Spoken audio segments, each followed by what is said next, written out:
From the Lean Enterprise Institute in Boston, this is the WLEI podcast, where we share stories of people making the world better through lean thinking and practice.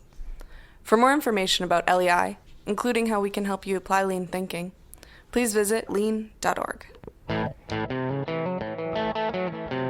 Welcome to the WLEI podcast. I'm your host, Matt Savas, and today we're talking with Frank Paluch and Lara Harrington. Frank is the retired president of Honda R&D Americas, while Lara is a retired chief engineer, also from Honda, and they both presently teach lean product and process development at The Ohio State University.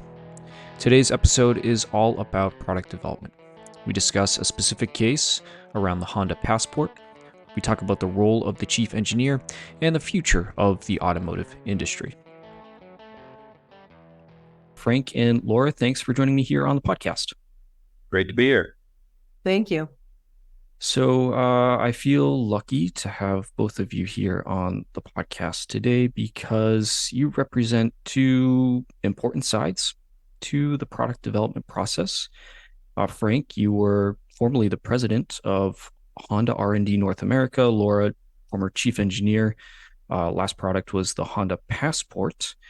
And what's compelling, what I'd like to kind of kick things off with is exploring the relationship between the business side of product development and the customer side of product development. Lara, as the chief engineer, you were responsible for delivering something the customer would want to purchase and love to drive. And Frank, you represented the business side of things. You had to make sure this thing would work for Honda financially.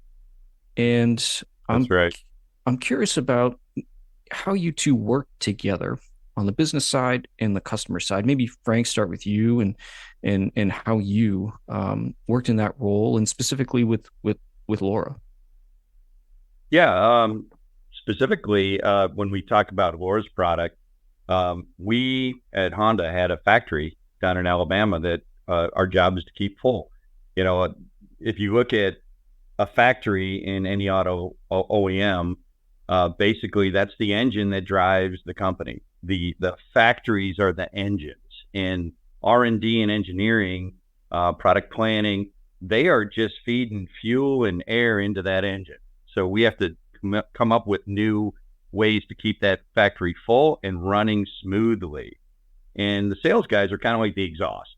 You know, they take the products out the back door and then they sell them in the marketplace. But we got to keep that factory running smoothly. And our challenge was that Alabama had some capacity that we needed to fill. So my job was to come up with an idea to fill that factory, and we assigned Lara, and we said, Lara, hey, you know, we've got a lot of, we got great platforms.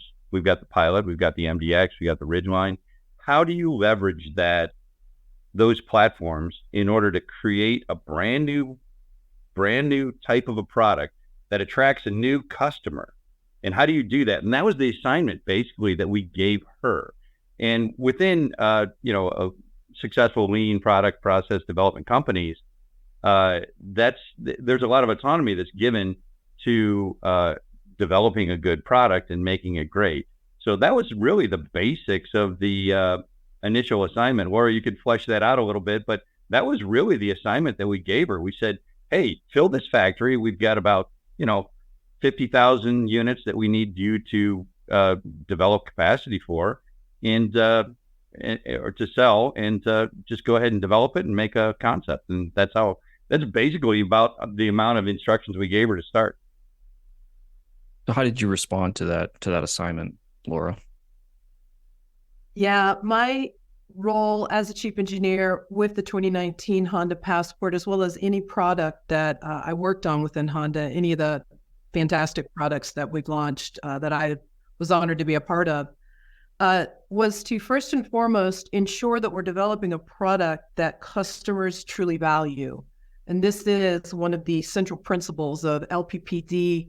Frank and I teach a course at Ohio State. We're adjunct faculty, and we talk quite a bit about how important it is to develop products that customers truly value.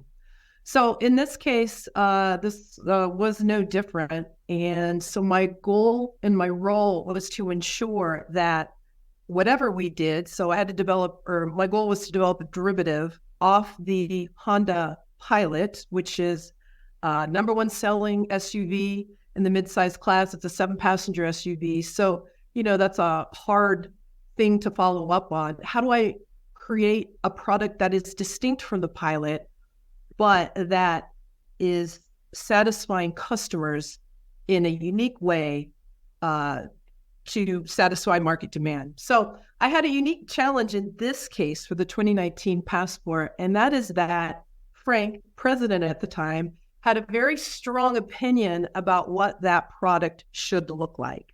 I did. Do you remember that, Frank? I do. And the way Frank approached it was the way that many, if not most companies, approach new product development. And that is what we call in LPPD a point-based solution. He wanted, do you remember what you were looking for, Frank?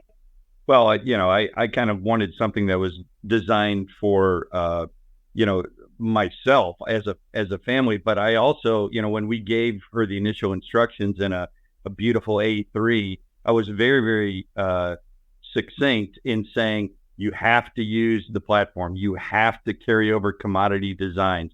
You have to follow the very specific design rules and specifications, standard architecture, the manufacturing standard assembly processes. I honestly, if you remember when we kicked it off, I put you in quite a box, and I pushed her towards an area of where I thought the product should go, which was, I felt like we needed some sort of a suburban fighter, a great big SUV. That's what I thought. And I even gave her all these rules in the A3, and she bucked it. All right, so we know we all know what a Passport looks like, and it's definitely not a Suburban. It's No. quite a bit smaller than that. It's still, it's a large vehicle. It's bigger than a CRV. But so how did that happen? How did you, Laura, or the team decide that this original vision wasn't the right one? This wasn't what customers actually wanted. How do you go about resolving that, or not resolving, but even discovering what customers actually wanted? Yeah, well, I initially intuitively felt that a vehicle larger than the number one selling Pilot would potentially cannibalize sales from the Pilot. I couldn't just intuitively get a sense for our customer that was that much different than the Pilot customer. So as part of the LPPD process, we went to the actual spot, talked to customers, went to campgrounds, went camping, talked to dealers, talked to folks who didn't buy the Pilot, and tried to understand a unique customer that we could capture in addition to the Pilot. So we put together what was considered a business case based on looking at not just a vehicle larger, but one that was smaller, noticing that this is around 2015, the Ford Edge, Jeep Grand Cherokee, Nissan Murano, these products that had launched into the market, these 5-passenger midsize SUVs, were just selling like the amount of sales continued to increase. So we brought a business case forth that seemed to be a very compelling case for developing a 5-passenger midsize SUV. So I took this to Frank and to the rest of the senior leadership, and because Frank's opinion was so strong that we needed a larger vehicle, that the team then had to go back and regroup and really look at how we're going to flesh out what is truly valuable in this segment. So we did something maybe unusual, and we shared this story at the Passport launch. So we usually keep this stuff very close to the vest, but I'm very comfortable sharing this story here. Honda has a fantastic fabrication team, and I met with the team, and we asked them, can you take a Pilot, 7-passenger midsize SUV, cut it down the middle, meaning cut the front end from the back end, and then attach the back, so it's the front end of a Pilot, and attach the back end of an Odyssey. And then take another Pilot and attach the front end of the Pilot to the back end of an MDX. So what we did here, in essence, was we created 2 prototypes, one being larger than the Honda Pilot and one being smaller than the Honda Pilot.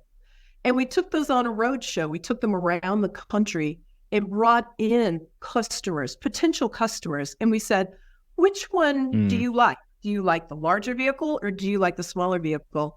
And in the course we teach and then some of the consulting work we do, this is known as this sort of set-based design solution where you come up with multiple ideas and then through experimentation, you hone into the final product.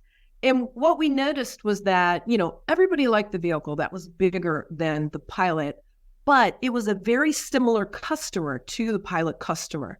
The person said, I would use this for these particular instances. And it's the same responses that a Pilot customer would give. And these were people who were very similar in style and lifestyle to a Pilot customer.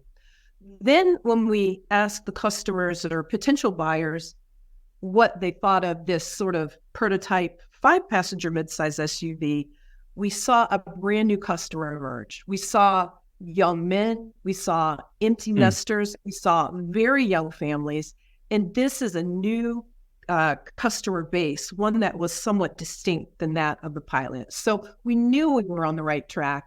And with this information and the business case, we brought it forward, and then we were able to push this forward, and which is now in mass production and very well-selling vehicle. So it was an exciting and especially challenging development.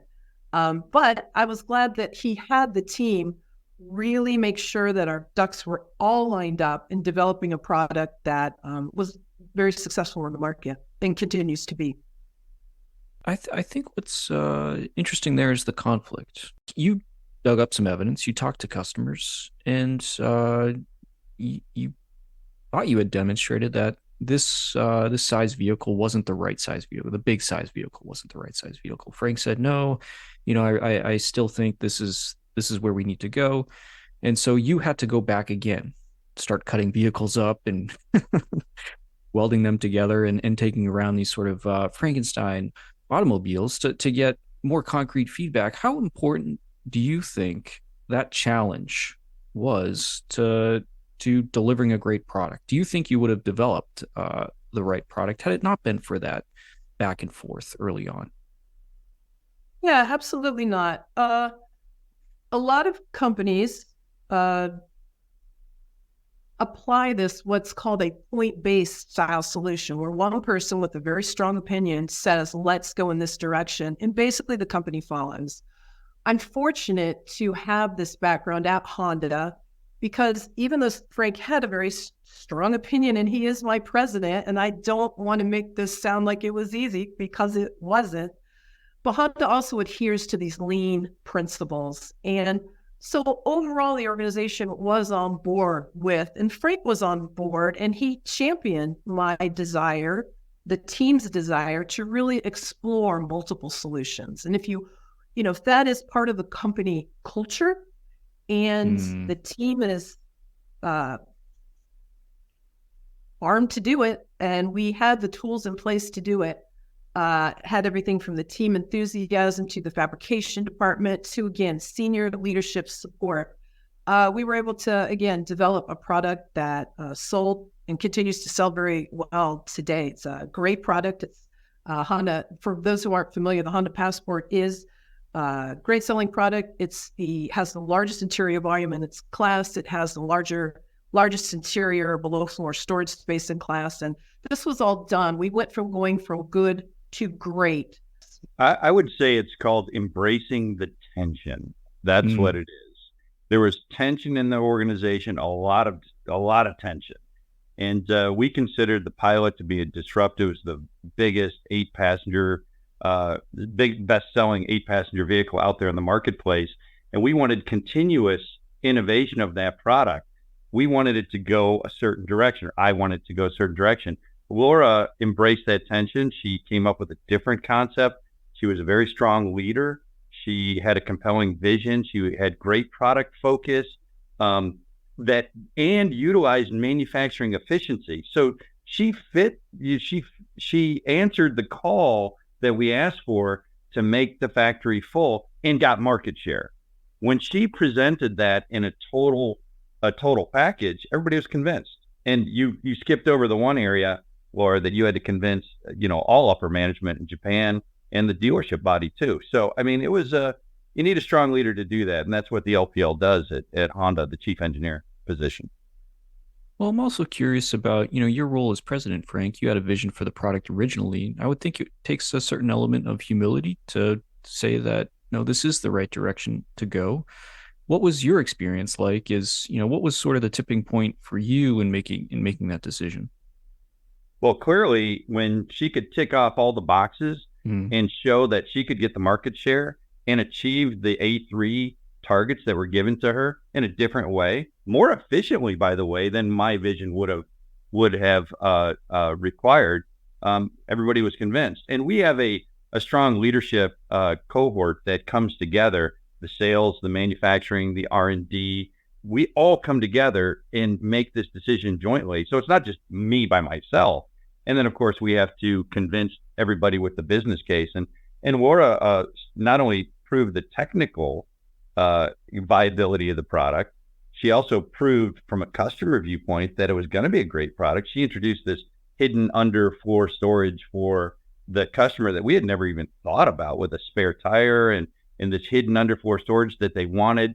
It was a very, very, with a minimal viable prototype, by the way. She proved all this stuff with literally, a lot of times you spend millions and millions of dollars to prove these types of concepts. She did it with, some scrap pilots that she cut up and put together. It was pretty good. And she convinced everybody, including the top sales guys, the top manufacturing guys. All you had to do is show this vehicle and then show the results, and everybody was convinced. And, that really takes strong leadership and a compelling vision and a product focus to make that happen. Well, also, you said, Laura was able to bring everybody on board, including manufacturing. And so as you're developing this product early on, I am interested to learn, why engage manufacturing so early? Right now, you're just building prototypes, trying to figure out what the product is going to be. And why bother to engage that far down the process? And how do you bring them along to understand and rally around the vision? Maybe Laura, can you speak to that a bit? Sure. I have always been of the viewpoint, and this is, again, part of LPPD, part of the activity we teach. It's definitely been central to my behavior to make sure that the organization, the entire organization, including manufacturing and including some key supply base, engage with engineering early and often. And I'll demonstrate the value of that through an example. And again, this is something we shared with the media early, so I'm happy to share it here. It's a very compelling example of the benefits and the importance of collaborating early and collaborating often with the entire organization. Early in the passport development, the timeline was extremely tight, and the importance of getting it right was extremely the level that it was important to get it right up front, because this vehicle is running on the same line as the Honda Pilot.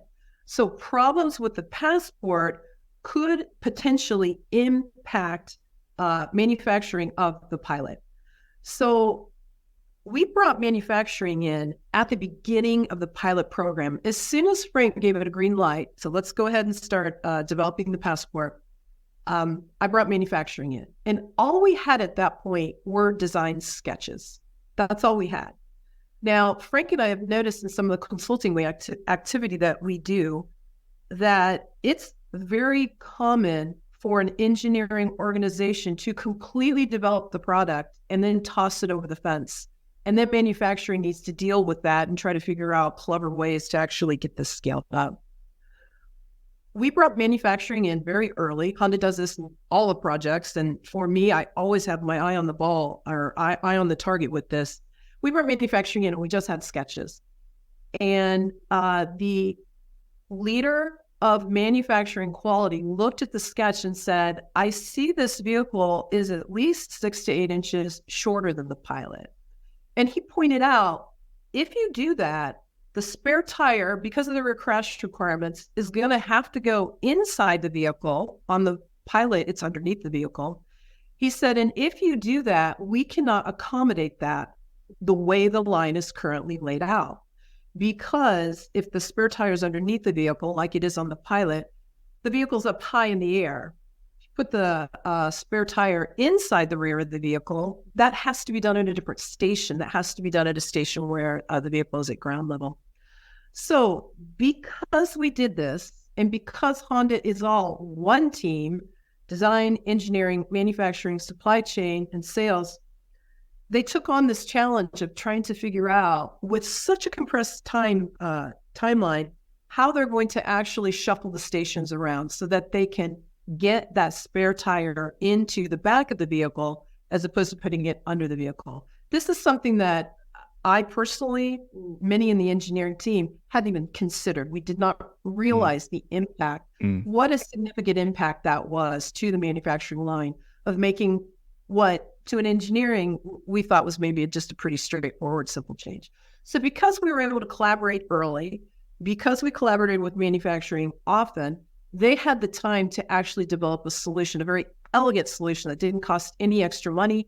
And we were able to ramp up the vehicle in record time.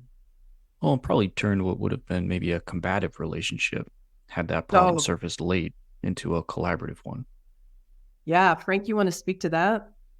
Yeah, I want to say that, while I was listening to Lara, she brought these guys in. That's true. I will say that successful lean product process development companies that that create great products in an efficient way typically will have front loading with the sales guys, the procurement guys, the suppliers, the manufacturing. And Toyota is a great example. Ford's a great example. Honda's no different. When we launched it, when we wrote that A3 that gave instructions to Lara also gave instructions to the factory, to the supply, to everybody else. So there was a skeleton team that was brought together. Now, that's commonplace because that's the matrix organization that a lot of successful lean companies have, where teams and the functional sides are dedicated towards those areas. A great example is what Lara just mentioned. One of the functional experts in assembly said, "Hey, we can't put the tire in the right place," right? So the technical functional expertise has to cross-reference with the teams. The teams have the dreams. The functional side is, hey, what's possible? What's reality? What can we do? And so successful companies usually have this type of a matrix organization. What was successful, what Lara did as the chief engineer of that project was go even deeper. She went deeper to not just talk to the top levels. She went back down into the zones, into the areas in weld and assembly, and then of course on the technical side of the R&D aspects of the styling, as well as the how you're going to actually develop the parts and pieces with the suppliers. So she actually did a lot of that correlation and collaboration up front that made this vehicle very successful. I think it's, and I don't know if this is if I'm overstating this or not, but I believe that was one of the smoothest mass production startups we've ever had in the history of development in North America, because it was the collaboration was so well done up front, and the utilization of common platforms and components and the work she did with the factory made it very, very smooth. So we've been talking a lot about the chief engineer, in this case, Lara, and what she did to make this vehicle successful. And, there's some mythology around this role of chief engineer and what makes a good one. And before we dive into that, Lara, could you just explain what does chief engineer mean at Honda? And then I know it's a bit embarrassing to talk about yourself, so maybe I'll get Frank to talk about you for you. But what do you think made you successful? What makes you good at this job, or what made you good at this job? Chief engineer, very good question. Chief engineer is a role that the chief engineer is basically responsible for the entirety of the product.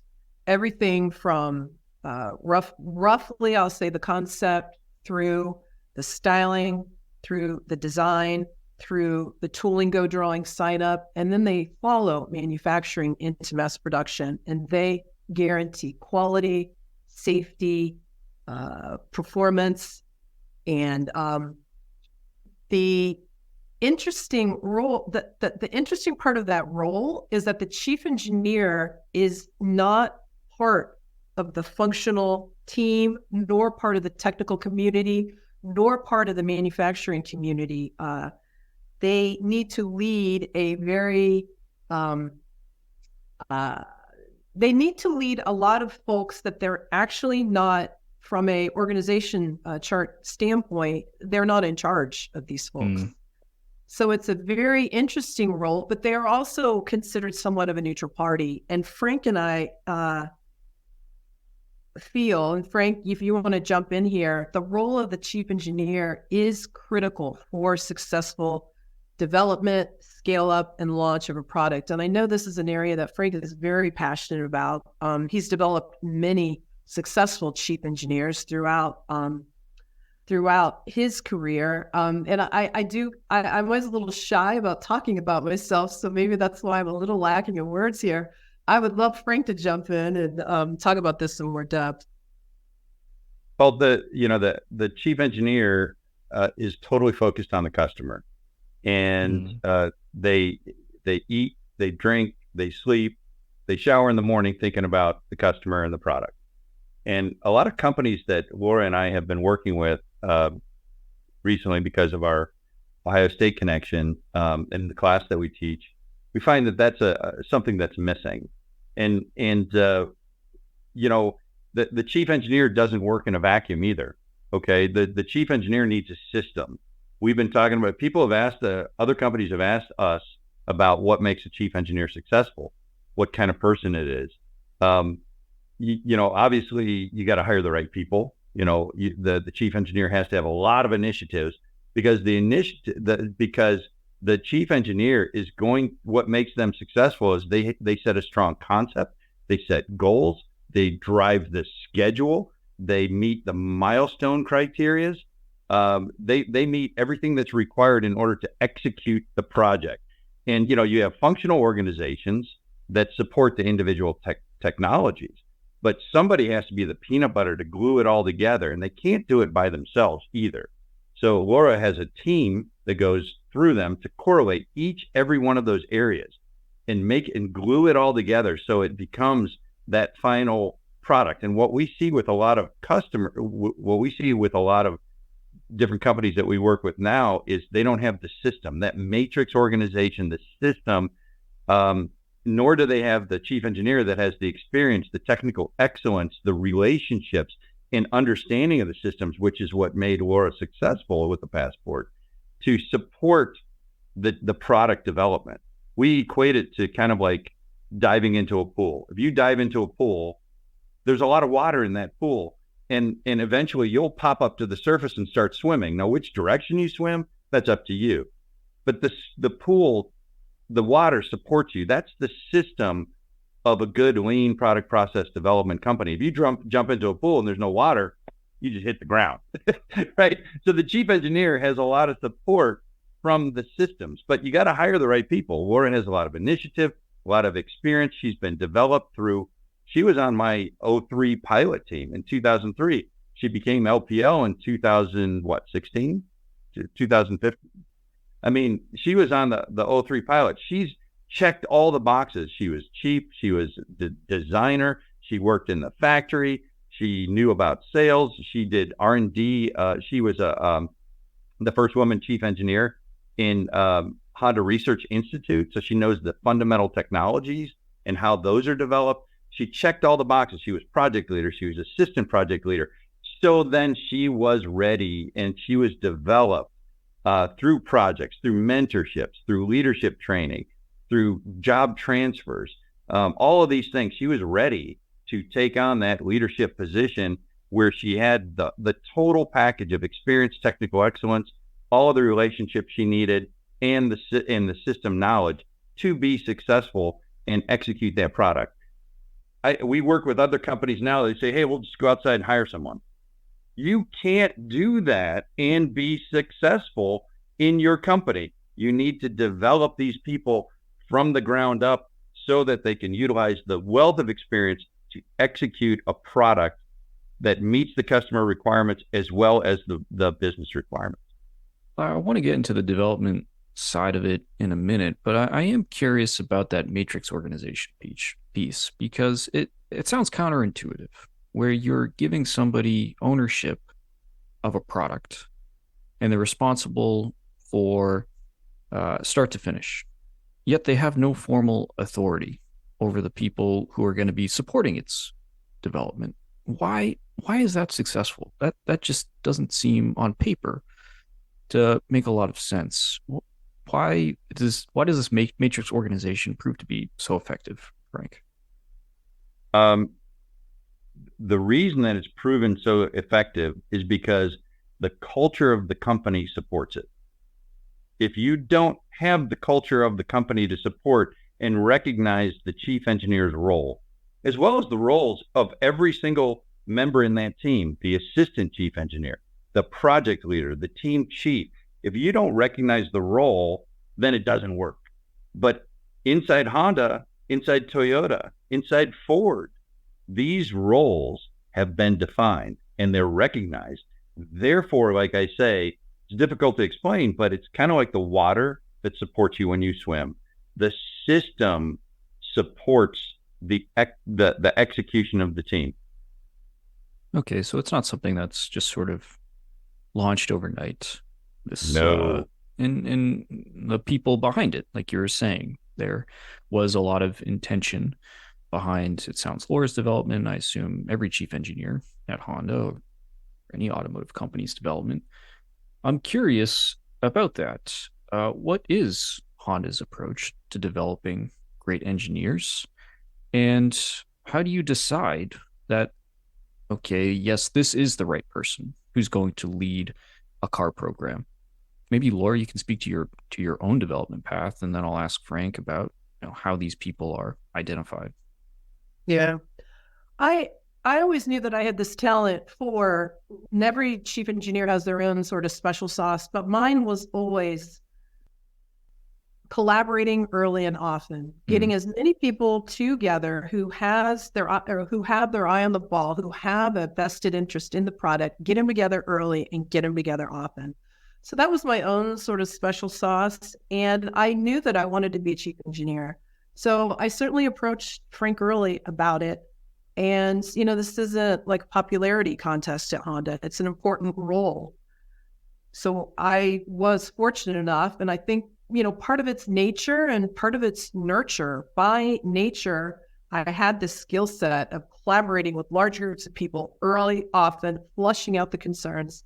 And then part of its nurture. So we had an organization who embraced me and who embraced many chief engineers and their own special talents, and then added to that through, as Frank mentioned, this toolkit of important skill sets you need. Because as chief engineer of a product, you need to know at least a little bit about a whole lot of things. And hopefully you know a lot about at least a few things.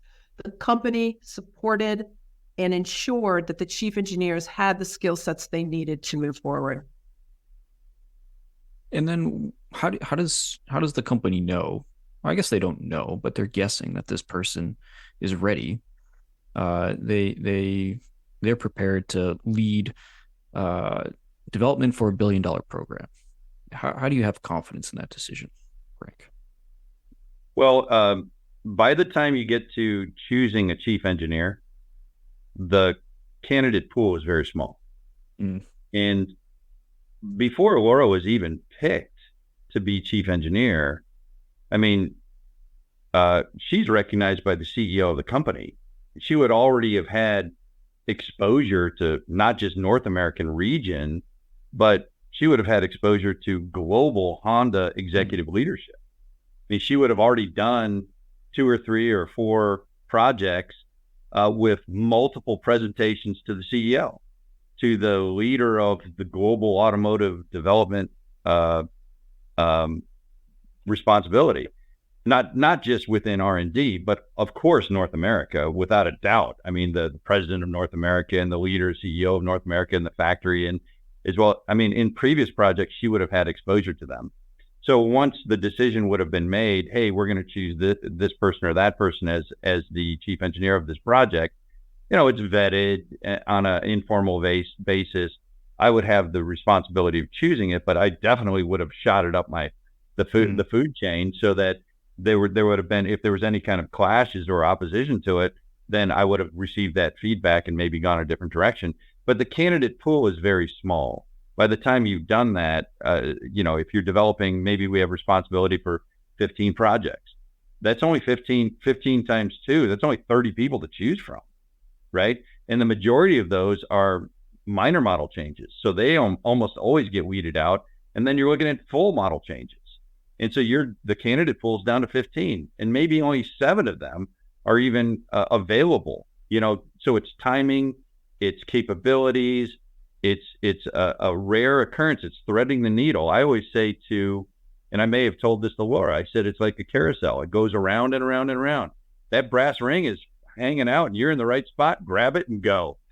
Otherwise, you miss it, because that it's going to go to another person. So you have to take advantage of the opportunities when they're available and match up the right person. I was struck by I know you said you're shy, Laura, about talking about yourself, but you said the trait you identified was collaborative. It wasn't surely you have towering technical competence, as Jim Morgan would say, our LEI LPBD senior advisor, but you said collaborative, and it makes a lot of sense when you think about developing a product, particularly a vehicle where you need to work with a whole lot of people and resolve a lot of conflict. And it's not just technical mastery that's going to take you far. It's really about how do you work with a diverse group of people to deliver a great product. And I'll add one more thing that came from Jim Morgan's book, since you brought him up. There's a really cool quote. He says from Rudyard Kipling, "The strength of the pack is the wolf. The strength of the wolf is the pack."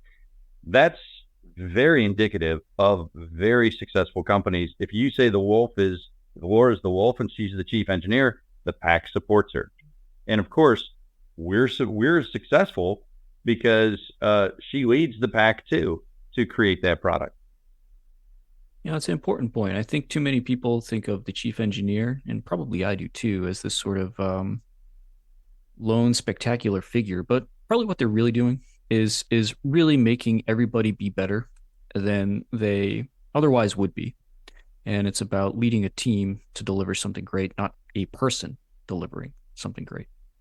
Absolutely. It's about standing on the shoulders of giants. Absolutely. And we were fortunate to have such strong technical as well as team capability. And the more that the chief engineer can pull the best out of every person, the better the team, the better the product will be. Everything goes from good to great.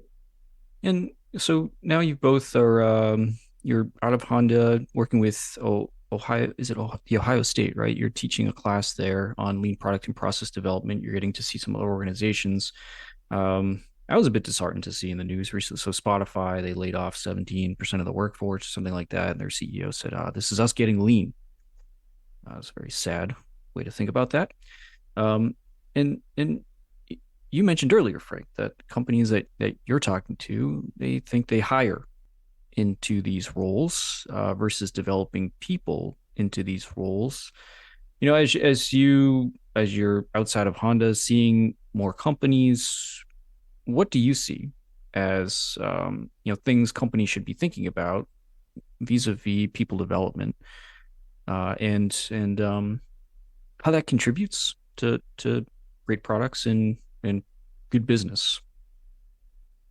Yeah, what we are seeing, honestly, when we go into these companies, we're working with a company right now who did a massive layoff, and they're saying, yeah, we're going to get lean. Well, it's okay to do that if you have too many people and you're downsizing your product development, but it's also an issue that you have to have people with experience, like we just talked about, and you have to have a system within which they work and leadership that understands it. If you just continually click over the top leadership, they don't understand the system that gets put in place. In Jim Morgan's book, he talks about Alan Mulally coming into Ford, and he put a management system in place. He developed the people that were already there, and with his leadership behavior and the operating system, he created this sense of co-destiny with clear roles and responsibilities for everybody in his organization.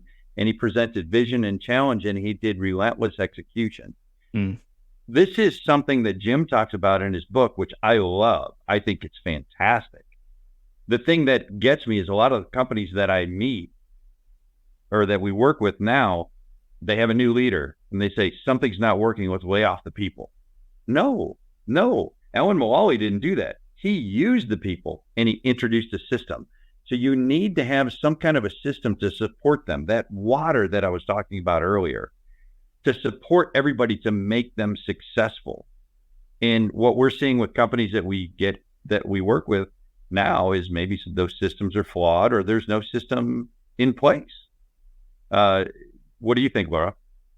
Yeah, so it's interesting how many companies, at least the ones we work with, think lean means firing people, think lean means reducing workforce, when it has nothing at all to do with that. In our class, we talk about the 4PK process, which is based off of Jim Morgan's book. It's based off the Toyota Product Development System book and activity. And it's all about understanding your customer, collaborate early and often, make sure you have very clear and explicit metrics, you have compatibility events, you have a culture of prospection, and then all your knowledge is captured and transferred forward.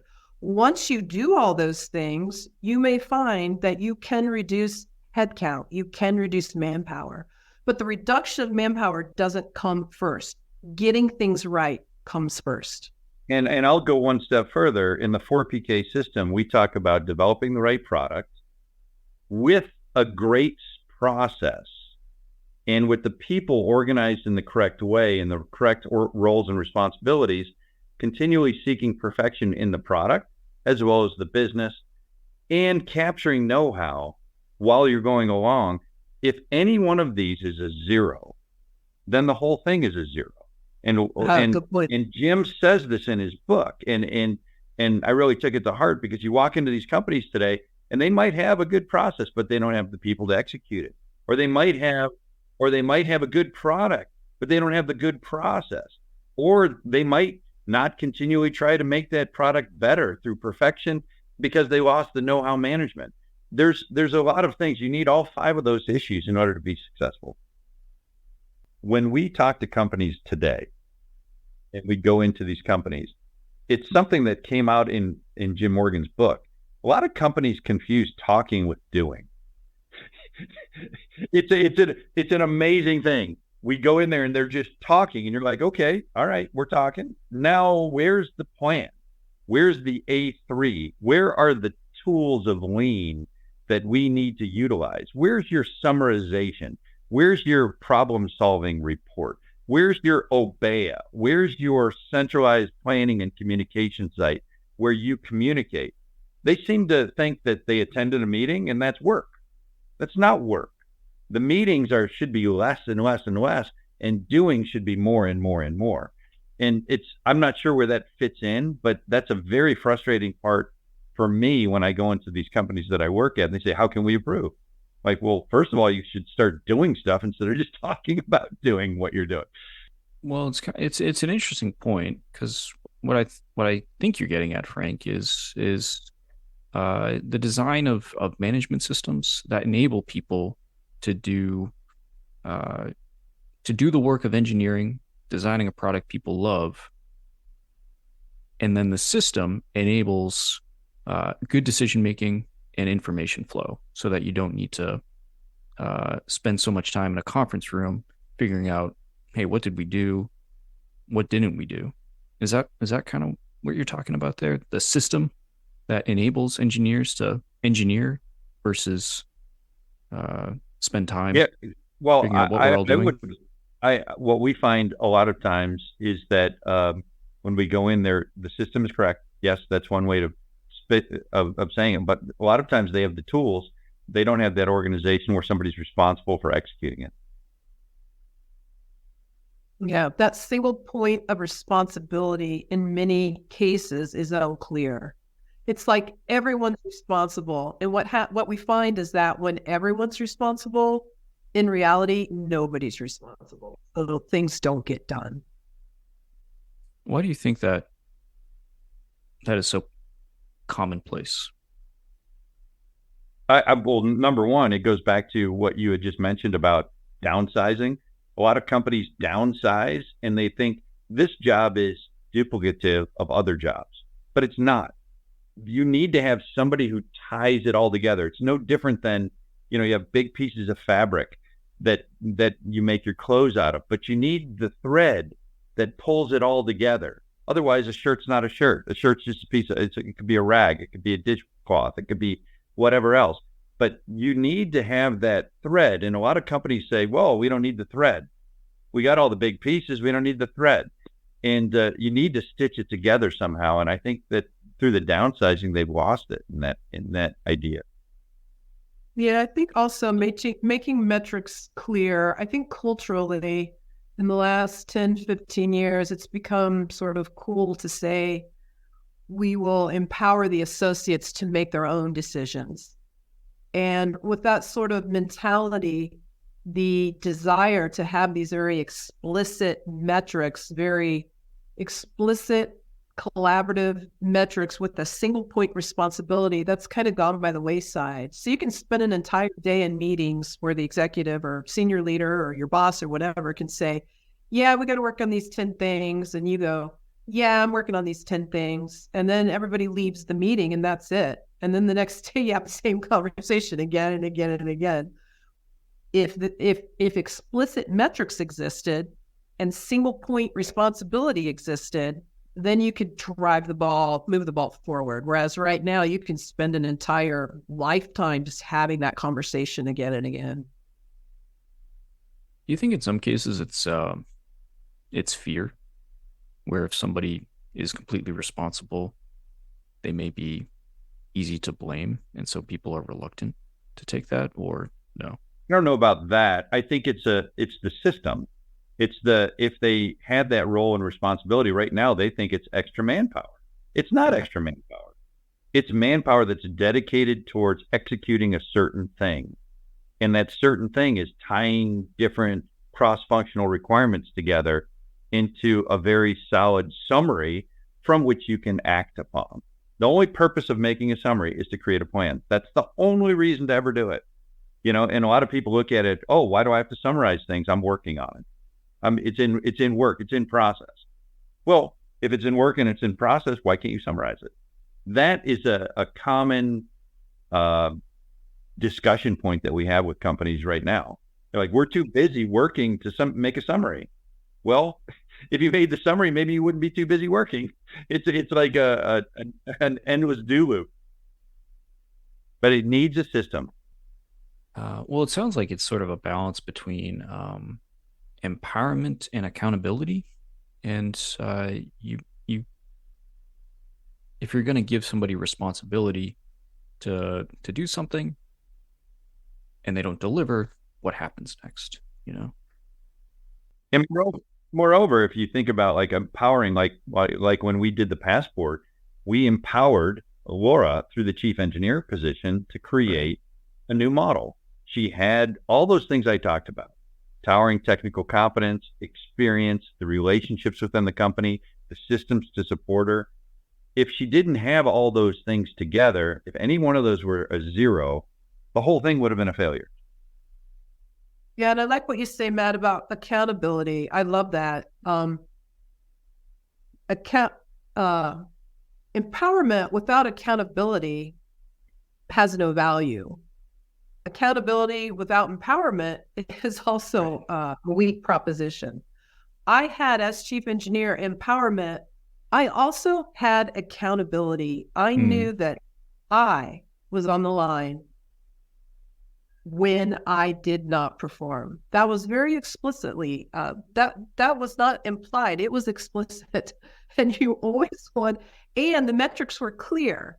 I wasn't kind of feeling around for, okay, what is it these guys want to see? The metrics were clear, and either you met them or you didn't.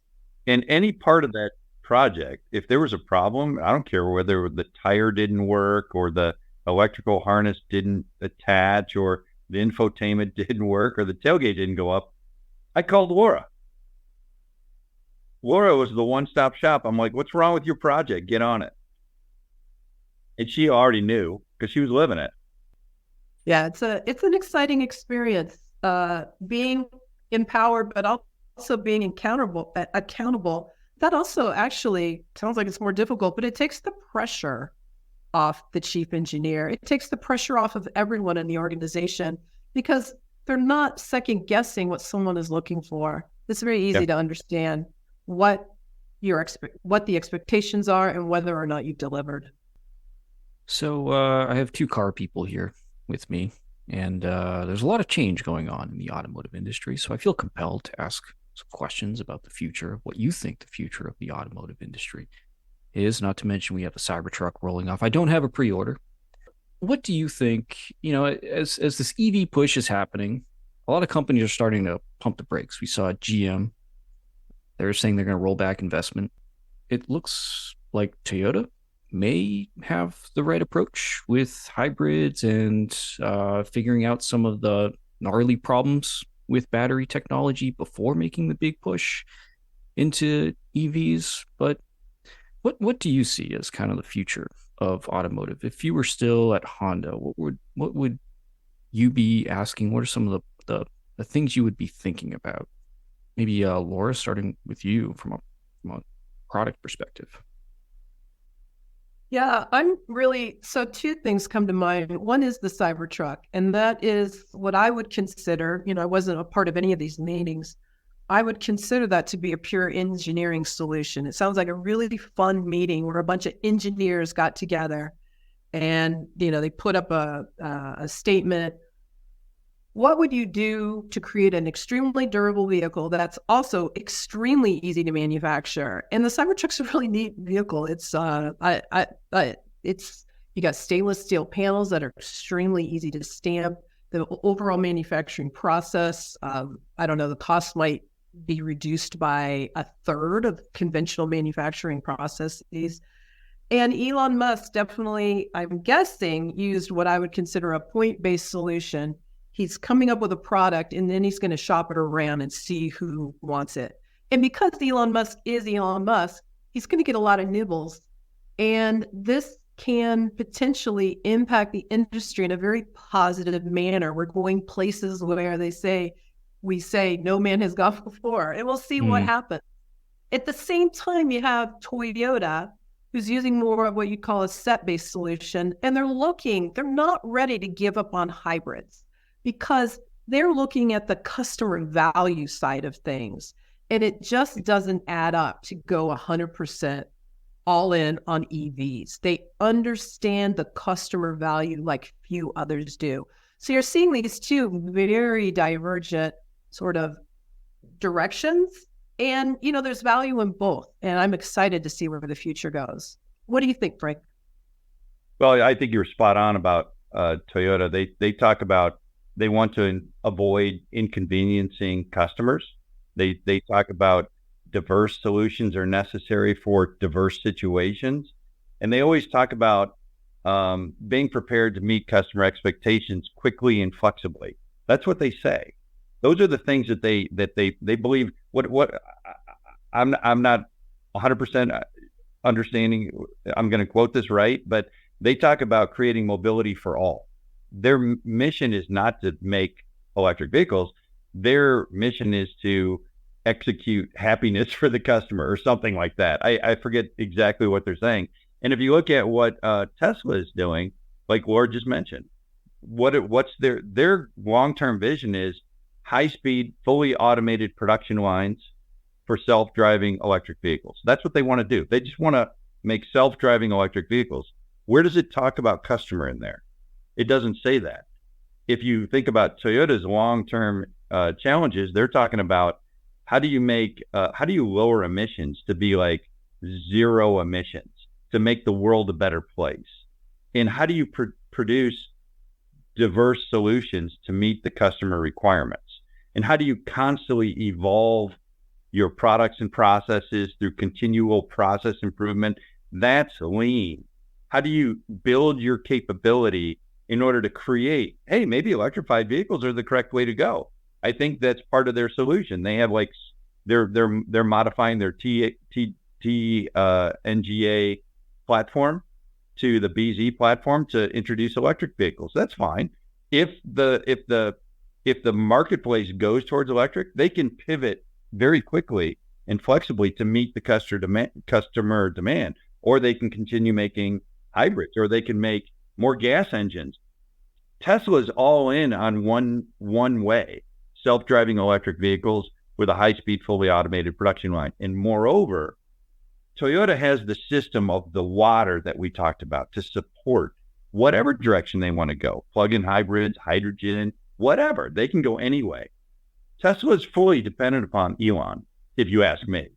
Do they have chief engineers? Do they have a system? Or do they just execute what Elon says? I think that's the big difference between the two. And the future of the marketplace right now, which was your original question, I think it depends upon the customers. That's what it depends upon. And it depends on technology. If technology goes in a certain way, where electric vehicles become a lot more convenient, then maybe this will be adopted more quickly. But I don't see it anywhere in the near future because the technology is not there just yet. Well, I'll leave it there. Frank and Laura, thank you so much for joining me here on the podcast. Yeah, thanks for having us. Thank you. I'd like to thank Frank and Laura for joining me here on the podcast. They'll be at the LEI Summit in March 2024 as keynote speakers talking about lean product and process development. If you register by January 31st, you save on the early bird price. Head over to lean.org/summit to learn more. And thanks to you all for listening. Until next time.